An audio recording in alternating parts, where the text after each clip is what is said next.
جلتے ہوئے مکانات اور املاک سے اٹھنے والے سیاہ بادل آسمان کی بلندیوں کو چھو رہے تھے. فضا میں آہیں، چیخیں اور سسکیاں بلند ہو رہی تھیں.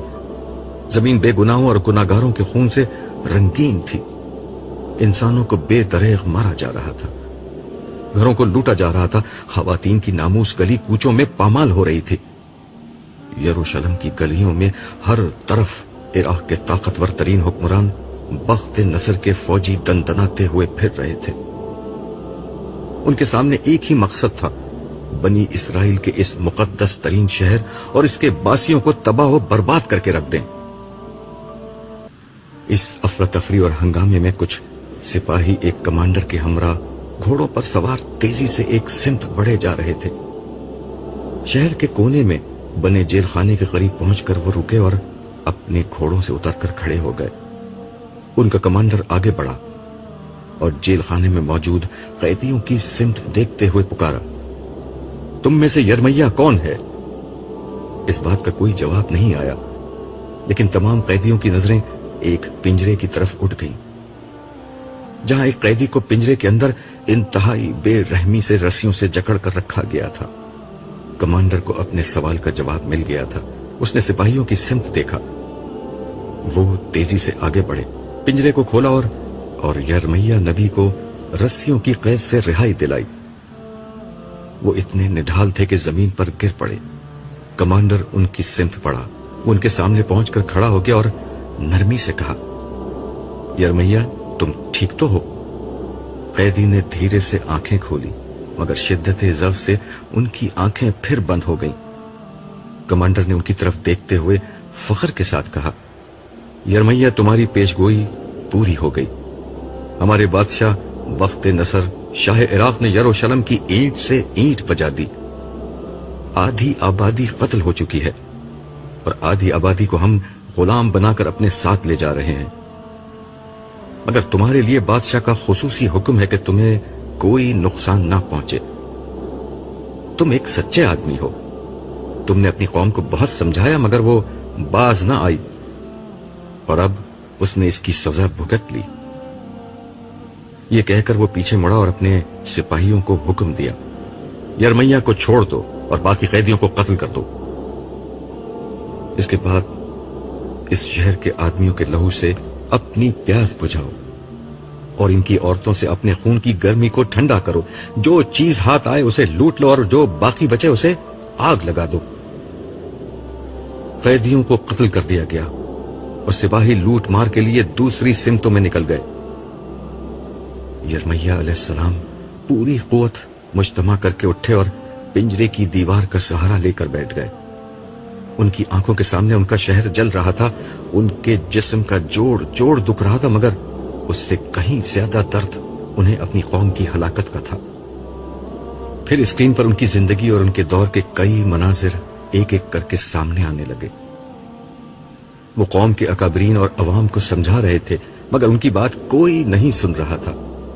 ان کی قوم عراق کے سپر پاور بادشاہ اور آشوریوں کے زبردست حکمران بخت نصر کے تابع تھی.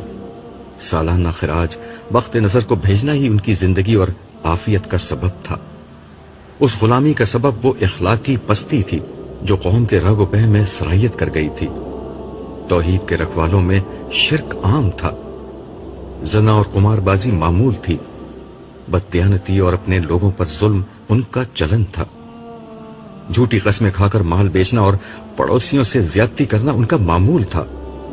یہ لوگ بھاری سود پر قرض دیتے، جو مقروض قرض ادا نہ کر پاتا اس کے خاندان کو غلام بنا لیتے. علماء لوگوں کی اصلاح کرنے کے بجائے انہیں قومی فخر میں مبتلا کیے ہوئے تھے. ایمان، اخلاق اور شریعت کے بجائے ذبیحوں اور قربانیوں کو اصل دین سمجھ لیا گیا تھا. ان کے حکمران ظالم اور رشوت خور تھے. انصاف کے بجائے عیش و عشرت ان کا معمول تھا. مگر پوری قوم اس بات پر جمع تھی کہ ہمیں بخت نصر کی غلامی سے نکل کر بغاوت کر دینی چاہیے. حقیقت یہ تھی کہ ان پر خدا کا غضب تھا، مگر ان کو یہ بات بتانے کے بجائے قومی فخر اور سلیمان و داؤد کی عظمت رفتہ کے خواب دکھائے جا رہے تھے. انہیں امامت عالم کی دہائی دی جا رہی تھی، حالانکہ وہ